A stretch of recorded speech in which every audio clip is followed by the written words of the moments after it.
बिस्मिल्लाहिर्रहमानिर्रहीम। Dear students, अस्सलाम वालेकुम।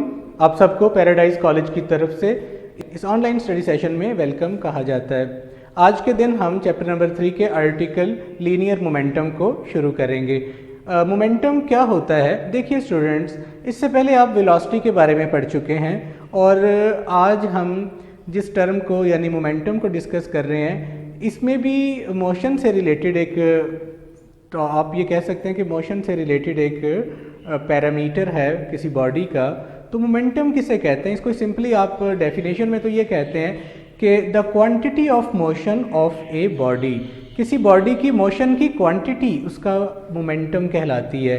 ये लीनियर मोमेंटम अगर पूरा लिख लें तो ठीक है, अदरवाइज अगर सिंपल मोमेंटम का वर्ड लिखा होगा तो भी मतलब उसका लीनियर मोमेंटम ही है। तो क्वांटिटी ऑफ मोशन मीन्स के मोशन की मिकदार। देखिए, मिकदार से मुराद अब यहाँ पे आप ये लेंगे कि जिस मोशन को स्टॉप करना या रोकना आसान होगा तो उसकी मिकदार कम है, उसकी क्वांटिटी कम है। तो जिस चीज़ की क्वांटिटी, नेचुरल बात है, जिस चीज़ की क्वांटिटी कम होती है वो जल्दी एंड की तरफ चली जाती है, ख़त्म हो जाती है। तो किसी बॉडी का मोमेंटम बेसिकली ये बताता है कि इस मूविंग ऑब्जेक्ट को रोकना कितना आसान है या कितना मुश्किल है। तो आप इसमें मुख्तलिफ एग्जांपल्स हैं डेली लाइफ में, आप उनमें इस चीज़ को देखेंगे। जैसे एक ट्रक और एक साइकिल एक जितनी स्पीड से अगर मूव कर रही हो तो आपको लगेगा कि साइकिल को रोकना आसान है ट्रक के मुकाबले में, ठीक है, हालांकि दोनों की वेलोसिटी सेम है। तो आपने देखा कि ट्रक की मोशन की क्वांटिटी ज़्यादा है, आप इन शॉर्ट ये कहेंगे। अच्छा, इस तरह देखिए, अगर दो ट्रक्स एक जितने मैस वाले मूव कर रहे हैं लेकिन एक की स्पीड ज़्यादा है और एक की कम है, अब बताइए अब किसको रोकना आसान है? तो आप कहेंगे जिसकी स्पीड कम है। तो आप कहेंगे कि जिसकी स्पीड कम है यकीनन यहाँ उसकी क्वांटिटी ऑफ मोशन कम है।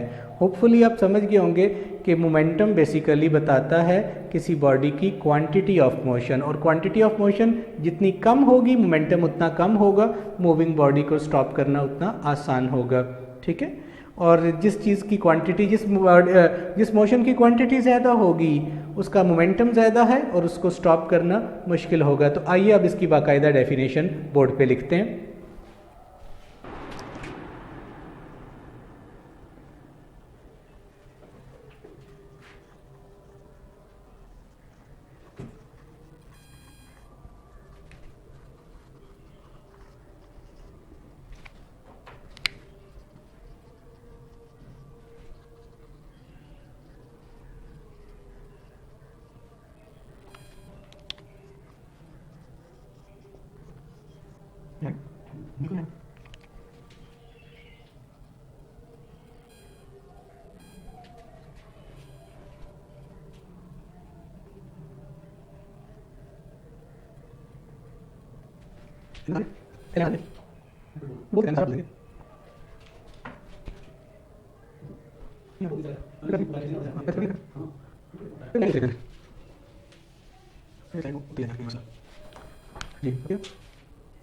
जी डियर स्टूडेंट्स, किसी बॉडी की मोशन की क्वांटिटी उसका मोमेंटम कहलाती है और मैथमेटिकली ये प्रोडक्ट है दो टर्म्स का, मैस और वेलोसिटी, ठीक है।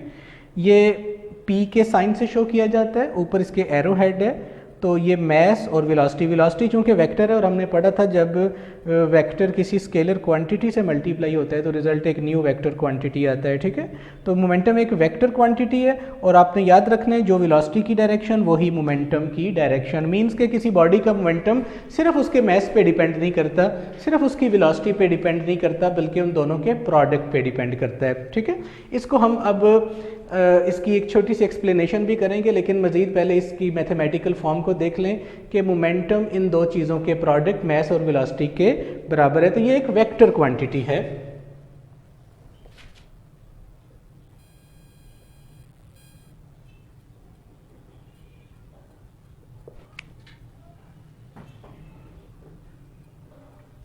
ये एक वेक्टर क्वांटिटी है जिसका एसआई यूनिट, मैस का यूनिट है किलोग्राम और वेलोसिटी का आप जानते हैं मीटर पर सेकंड। तो इसका एसआई एक यूनिट हुआ किलोग्राम मीटर पर सेकंड या फिर न्यूटन सेकंड। ये किस तरह से है न्यूटन सेकंड, आए इसको भी देख लें। मैं इसको एक ब्लॉक में लिखता हूँ। बिकॉज आप किलोग्राम मीटर पर सेकेंड जो यूनिट है इसके साथ सेकंड को मल्टीप्लाई और डिवाइड आप कर सकते हैं, तो रिजल्ट आ जाएगा किलोग्राम मीटर पर सेकंड स्क्वायर इनटू सेकंड। अच्छा ज़रा याद कीजिए न्यूटन का सेकंड लॉ, बिकॉज आपने पढ़ा था F इक्वल है ma के, फोर्स का यूनिट क्या है न्यूटन, तो न्यूटन किसके इक्वल है किलोग्राम मीटर पर सेकंड स्क्वायर, मैस का यूनिट और एक्सेलरेशन का यूनिट, मीन्स के किलोग्राम मीटर पर सेकंड स्क्वायर इक्वल किसके हुआ न्यूटन के। सो यही किलोग्राम मीटर पर second square multiplied by second, result बन गया न्यूटन सेकंड। तो आप न्यूटन सेकंड किलोग्राम मीटर पर सेकंड स्क्वायर से किस तरह से आया ये आपके सामने है। अच्छा इधर देखिए प्रोडक्ट की अगर हम बात करते हैं, मैस अब तक के जितने केसेस हमने पढ़े हैं मैस को हमने कांस्टेंट लिया है, ये ज़रूरी नहीं है हर जगह कांस्टेंट रहे, मैं ऐसे केसेस यकीनन मौजूद हैं जहाँ पे मैस भी किसी बॉडी का जो है वो डिक्रीज़ होता है, वो एक अलग बहस में हम चले जाएंगे। लेकिन अगर मैस किसी बॉडी का कांस्टेंट रहता है तो मीन्स के मोमेंटम चेंज होगा यहाँ वेलोसिटी के चेंज होने से। अगर एक बॉडी रेस्ट पे है तो उसका मोमेंटम ज़ीरो होगा, और अगर किसी बॉडी की वेलोसिटी इंक्रीज़ कर रही है तो उसका मोमेंटम भी मुसलसल इंक्रीज़ कर रहा है। तो हम यही कहेंगे कि जब product of mass and velocity बढ़ता जाएगा तो मोमेंटम वैसे वैसे बढ़ता जाएगा, और इन दोनों में से कोई एक भी चीज़ अगर ज़ीरो हो जाए तो मोमेंटम ज़ीरो हो जाएगा। ये यूनिट बताने के बाद अब हम एक पॉइंट यहाँ पे लिखेंगे।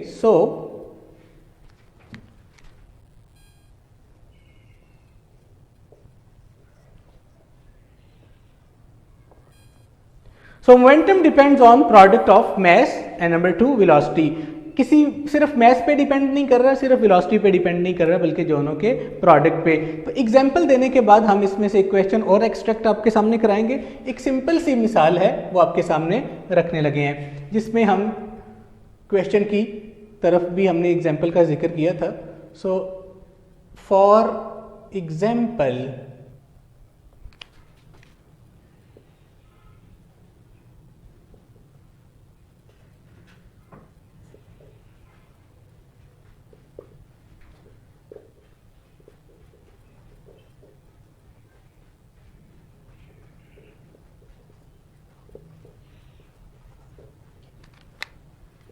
एक एग्जाम्पल आपके सामने हमने लिखी, एक बाइसाइकिल और एक ट्रक दोनों सेम वेलोसिटी से मूव कर रहे हैं। तो बच्चों देखें वेलोसिटी दोनों की सेम है, लेकिन हम देखते हैं कि ट्रक को रोकना मुश्किल है क्योंकि उसका मोमेंटम ज़्यादा है, क्योंकि उसका मैस ज़्यादा है, तो मैस की वजह से प्रोडक्ट ज़्यादा आएगा। होपफुली ये एग्जाम्पल आपको समझ आ गई होगी। अब एक और एग्जाम्पल शामिल कर लेते हैं ताकि जिसमें वेलोसिटी के डिफरेंस को भी हम स्टडी कर सकें।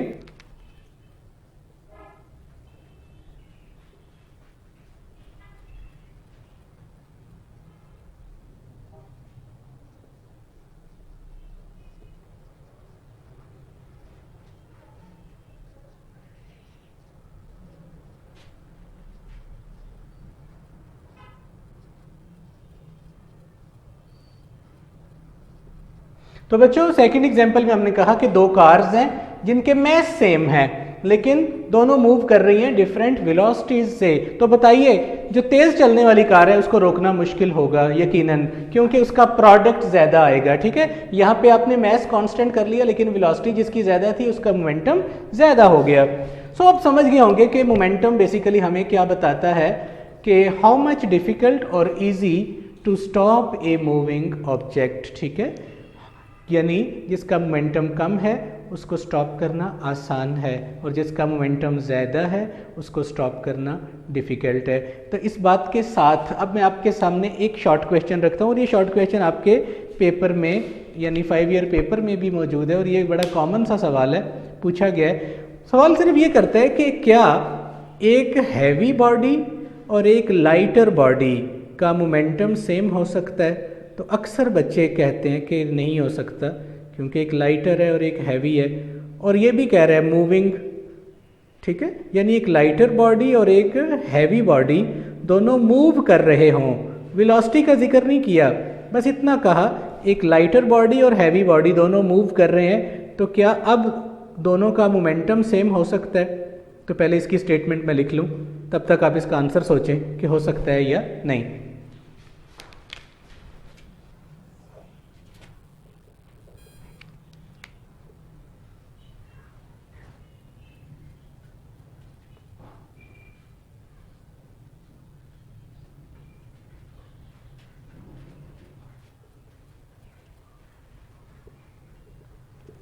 अक्सर बच्चों के ज़हन में यही सवाल आएगा कि नहीं हो सकता, क्योंकि जिसका मैस ज़्यादा है सर उसका मोमेंटम तो ज़्यादा होना चाहिए।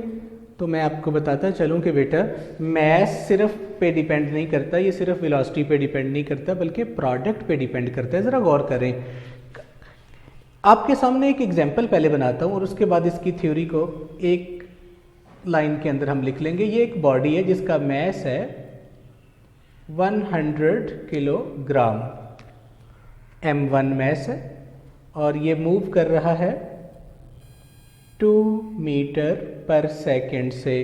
तो ये m1 मैस है, और इसके साथ ही एक बॉडी और है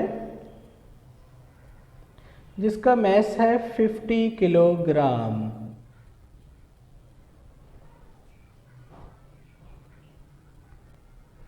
और आपको नज़र आ रहा है कि ये हैवी बॉडी है, ये लाइटर बॉडी है, इसकी वेलोसिटी है 2 मीटर पर सेकेंड, और ये जो नीचे वाला बॉडी है इसकी वेलोसिटी है 4 मीटर पर सेकेंड। तो मुझे बताइए वेलोसिटी और मैस का प्रोडक्ट ऊपर वाले केस में कितना आएगा? 100 2s are 200 न्यूटन सेकेंड, और यहाँ भी रिजल्ट क्या आएगा? 50 इंटू 4 200 न्यूटन सेकेंड। तो ये तो ठीक है, मोमेंटम दोनों का सेम है। तो देख लें, स्टेटमेंट थी क्या लाइटर और हैवी बॉडी का मोमेंटम सेम हो सकता है? तो बिल्कुल हो सकता है। हाँ, अगर क्वेश्चन ये होता कि सेम वेलोसिटी से मूव करते हुए लाइटर और हैवी बॉडी का मोमेंटम सेम हो सकता है, तो फिर आंसर था नहीं, क्योंकि फिर प्रोडक्ट सेम नहीं आना था। सो आप उम्मीद है कि इसको अब समझ गए होंगे। तो इसका आंसर बड़ा सिंपल सा है, yes.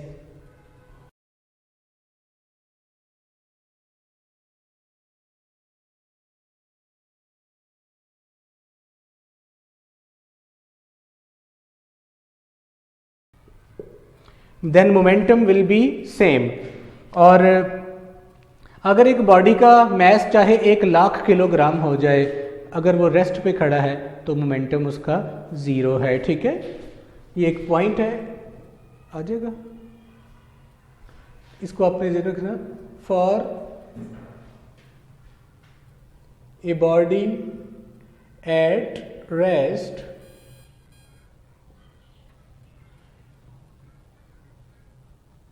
For a body at rest उसका मोमेंटम हमेशा 0 होता है, क्योंकि मोमेंटम mv प्रोडक्ट है। तो अगर वेलोसिटी 0 है तो मोमेंटम डेफिनेटली 0 है। तो वैसे भी मोमेंटम आपने बताया क्वांटिटी ऑफ मोशन का नाम है, तो रेस्ट के केस में तो मोमेंटम 0 ही होगा। तो बच्चों यहाँ तक आपने मोमेंटम की डेफिनेशन, उसके मैथमेटिकल फॉर्म, उसके यूनिट की बात की। ये किन दो चीज़ों के प्रोडक्ट पे डिपेंड करता है इसका आपको पता चला। फिर आपने एग्जाम्पल्स में इसको देखा, और फिर हमने एक बात आपके साथ डिस्कस की, क्या लाइटर और हैवी बॉडी का मोमेंटम सेम हो सकता है? तो आपका जवाब है बिल्कुल हो सकता है। ठीक है, अब एक चीज़ और आपको बताई कि मोमेंटम जिस चीज़ का ज़्यादा होगा उसको रोकना उतना मुश्किल होगा। जैसे गोली और रॉकेट लॉन्चर, दोनों को दीवार में अगर मारा जाए तो गोली तो रोकी जाती है, लेकिन रॉकेट लॉन्चर उस दीवार को उड़ा देता है क्योंकि उसका मोमेंटम हैवी है। ठीक है, इसी तरह जो गोला तोप से फेंका जाता है उसकी वेलोसिटी भी बहुत ज़्यादा होती है और उसका मैस भी बहुत ज़्यादा होता है। ठीक है, तो दोनों सूरतों में आपने देखा कि प्रोडक्ट जितना बढ़ता जाएगा वैसे वैसे मोमेंटम सिस्टम का या बॉडी का बढ़ता चला जाएगा। अब आपसे कोई पूछे कि मोमेंटम ज़्यादा करना है तो क्या करेंगे, तो आप सिर्फ ये नहीं कहेंगे वेलोसिटी को बढ़ाएं, बल्कि आप कहेंगे कि दोनों के प्रोडक्ट को इंक्रीज़ करें। I hope you get it. चलते हैं आगे।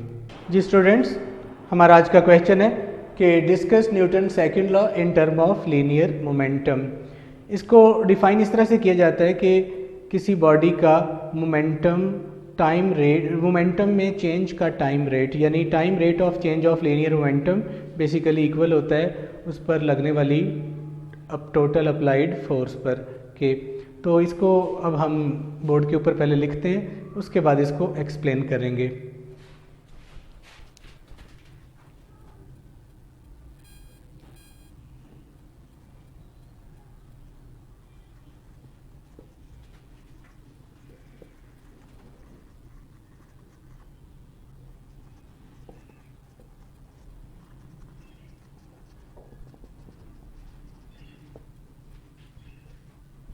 जी स्टूडेंट्स, डेफिनेशन है time rate of change of linear momentum, यानी लीनियर मोमेंटम का चेंज होना टाइम के लिहाज से ये उस पर लगने वाली टोटल फोर्स के इक्वल होता है। क्या ये कोई नया लॉ है? नहीं, ये नया लॉ नहीं है, ये न्यूटन सेकंड लॉ से ही हमारे पास आएगा। न्यूटन सेकंड लॉ को आप मोमेंटम की टर्म में डिस्कस करेंगे तो ये स्टेटमेंट हमारे पास बन जाएगी। आइए हम इसको प्रूफ करते हैं एक सिंपल तरीके से। हम कहते हैं कि एक बॉडी जिसका एक डेफिनेट मैस और डेफिनेट वेलोसिटी थी जिससे वो मूव कर रहा था। ज़रा सोचिए, वेलोसिटी कब चेंज होती है? जब उस पर क्या अप्लाई हो? फोर्स। जब फोर्स कांस्टेंट अप्लाई हो तो उसमें एक्सेलरेशन भी कांस्टेंट है, और हम कहते हैं कि टी टाइम तक वो फोर्स जो है वो उस पर अप्लाई होती है और उसका मोमेंटम जो है वो यकीनन अब चेंज हो जाएगा। तो हम चेंज इन मोमेंटम से अपनी बात को करेंगे।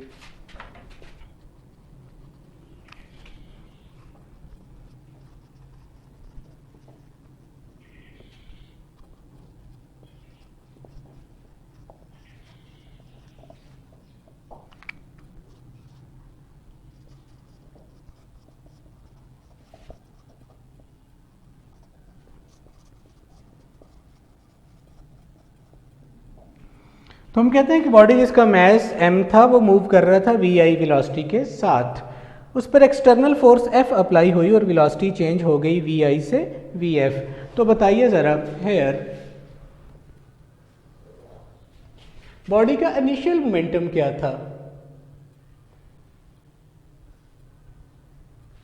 तो आप इसको कहेंगे pi, इसकी मैग्नीट्यूड बता रहे हैं mvi। तो जब वेलोसिटी चेंज हो गई तो मोमेंटम चेंज हो गया, तो फाइनल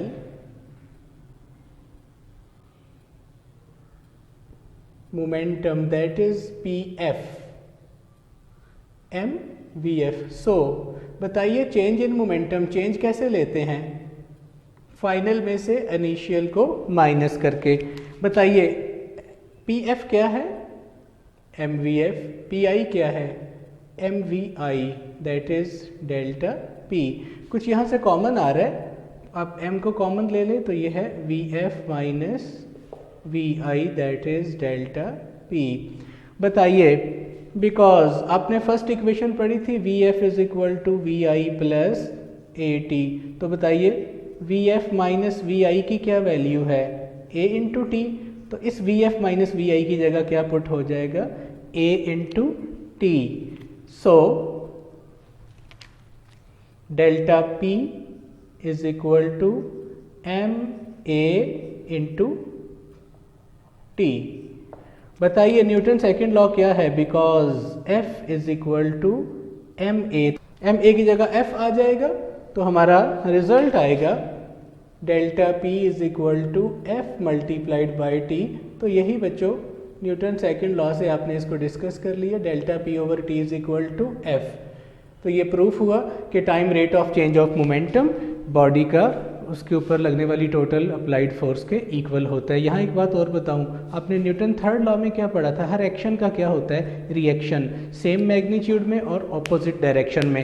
पहले हम यहाँ से एक कुछ रिजल्ट्स को आपके सामने ज़रूर रखेंगे। दिस शोज दैट इफ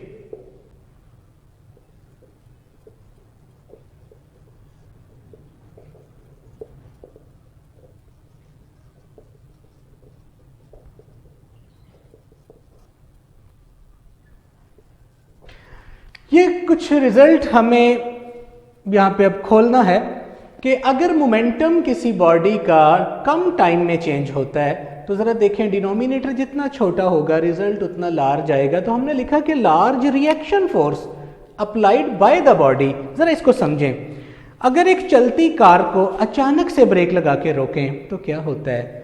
पहले बताएं, जब अचानक से ब्रेक लगाते हैं तो मोमेंटम वो कार जिसका मोमेंटम बड़ा हाई था, आपने सडन ब्रेक लगाई और मोमेंटम ज़ीरो हो गया कम टाइम के अंदर, तो बहुत बड़ा चेंज आया, और बहुत बड़ा चेंज आया कम टाइम में। तो डिनोमिनेटर जितना छोटा है तो रिएक्शन फोर्स बहुत बड़ी अप्लाई होगी। पहले तो कार को रोकने के लिए फोर्स बहुत ज़्यादा लगाई, वो हुआ एक्शन, और उसके नतीजे में रिएक्शन होगा, तो सारे लोग आगे को गिरेंगे बैठे हुए। ये तजर्बा आप कर सकते हैं। लेकिन अगर उसी कार को बड़ा स्लोली ब्रेक लगाएं तो आप देखते हैं टाइम जितना बढ़ जाता है मोमेंटम चेंज होने का, फोर्स उतनी कम होती है। अब आप इसको डेली लाइफ में बेशुमार एग्जांपल्स हैं, आप इसको देख सकते हैं। जैसे एक फुटबॉलर एक किक मारता है फुटबॉल को, और उसके पैर पे बिल्कुल भी चोट नहीं आती। क्यों? क्योंकि उसकी टांग जब फुटबॉल को टच करती है तो टांग फौरन नहीं रुकती, बल्कि वो ऊपर तक जाती है।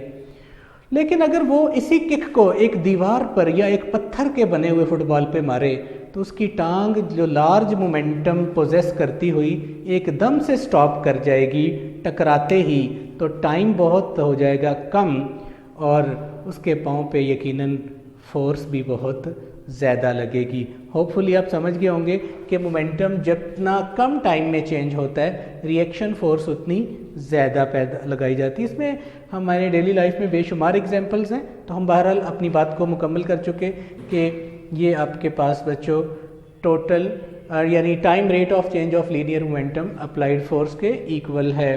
तो इसके साथ एक छोटी सी हेडिंग है, एक छोटी सी डेफिनेशन है, उसका हम क्वेश्चन बना लेते हैं, और वो है इम्पल्स। तो आइए इम्पल्स को देखते हैं।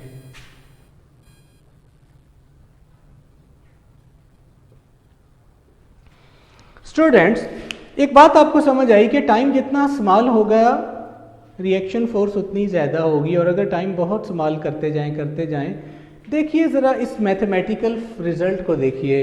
अगर टाइम बहुत स्मॉल हो जाए, इतना स्मॉल हो जाए कि वो मेजर भी ना हो सके, तो यकीनन टाइम बहुत स्मॉल होने से जो फोर्स का रिज़ल्ट है वो इतना लार्ज आएगा कि उसको भी हम डिटरमिन नहीं कर सकेंगे इस रिज़ल्ट से।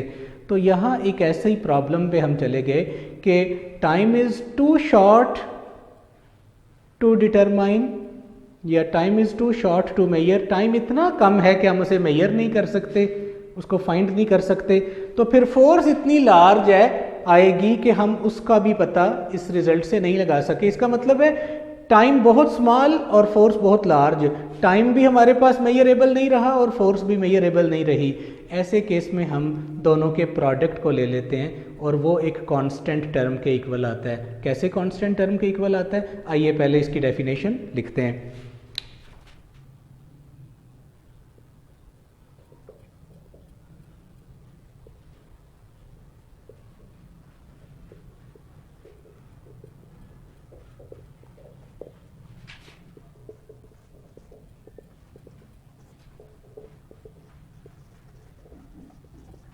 तो बच्चों, इम्पल्स बेसिकली प्रोडक्ट है वेरी लार्ज फोर्स और वेरी शॉर्ट टाइम का। यहाँ पे स्टूडेंट्स के ज़हन में एक सवाल आता है कि हमें तो ये बात आप ऑलरेडी बता चुके हैं कि टाइम शॉर्ट हो तो फोर्स लार्ज होती है, तो ये बात तो ऑलरेडी पता है, तो एक नई टर्म बताने की क्या ज़रूरत थी? तो इसको दोबारा से देख लें ज़रा। फोर्स हमने पहले बताया वेरी लार्ज, और टाइम जिसमें वो फोर्स अप्लाई हुई है वो वेरी शॉर्ट। तो टाइम इतना शॉर्ट है कि हम उसको मेजर नहीं कर सकते, फोर्स इतनी ग्रेटर आएगी कि हमें उसका पता नहीं चल सकता। लेकिन हमें ये कहेंगे कि इन दोनों का प्रोडक्ट एक कांस्टेंट टर्म के इक्वल आएगा, तो हमने उस अपनी सिंप्लिसिटी के लिए हमने इस टर्म को नाम दे दिया इम्पल्स का। तो इम्पल्स एक कांस्टेंट टर्म है जो इन दो के प्रोडक्ट के इक्वल है। अगर फोर्स मेजरेबल और टाइम भी मेजरेबल होता तो फिर तो हमें ऑलरेडी पता है कि रिजल्ट किस तरह से, यानी कि अगर टाइम मेजरेबल होता तो फोर्स का हम पता लगा सकते हैं। लेकिन इस केस में जब फोर्स बहुत लार्ज आई जिसका पता ही नहीं लग सका, क्यों? क्योंकि टाइम इतना शॉर्ट था कि जिसमें मोमेंटम चेंज हुआ तो उसमें वो टाइम भी फाइंड नहीं कर सकते। तो आप जानते हैं कि जब दोनों ही मेजरेबल ना रहे तो हम कहते हैं कि दोनों का प्रोडक्ट एक कांस्टेंट टर्म के इक्वल रख दिया, जिसका नाम है इम्पल्स। होपफुली आप समझ गए होंगे कि इम्पल्स की बात हम करते ही तब हैं जब ये फोर्स और ये टाइम ये दोनों मेजर ना हो सकें।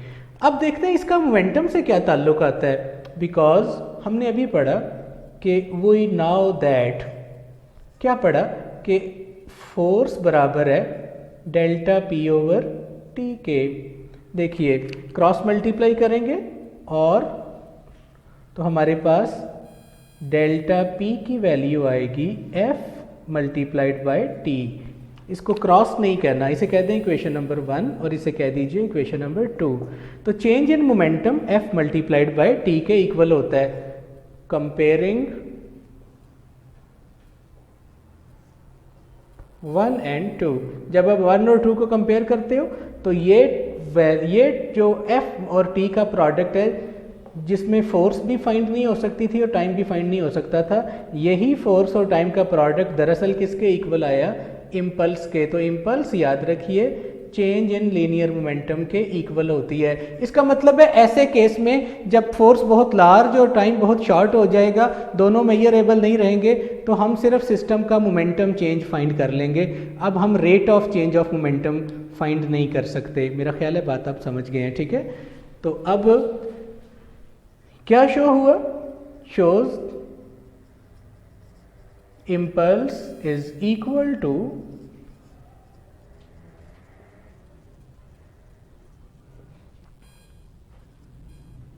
change in linear momentum।